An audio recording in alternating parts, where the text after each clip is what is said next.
या सगळ्या वादामध्ये मनसे सुद्धा मागे नाहीये। मनसेनं अर्थातच त्यांचा जुना राग आळवलाय। पनवेलमध्ये मतदार यादीत मोठा घोळ झालाय असं म्हणत मनसे आणि त्याच्या जोडीला महाविकास आघाडी पुढे आली। त्यांनी घोटाळ्याचा दावा केला।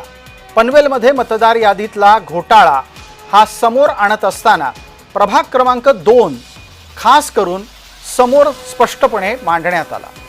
मतदार यादीमध्ये वडिलांची तब्बल 268 मुलं आहेत, इतका मोठा चमत्कार निवडणूक आयोगाकडून झालाय असा मनसेचा दावा आहे।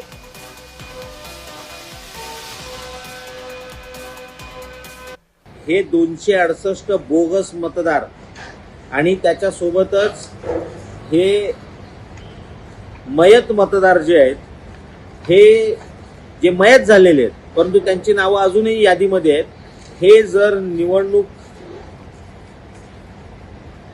दिवशी मतदान करायला आले तर त्यांना आम्ही चोपणार आणि त्यांना जे आम्ही चोपणार त्याला निवडणूक आयोगाचे कर्मचारी आणि तहसीलदार जबाबदार असतील।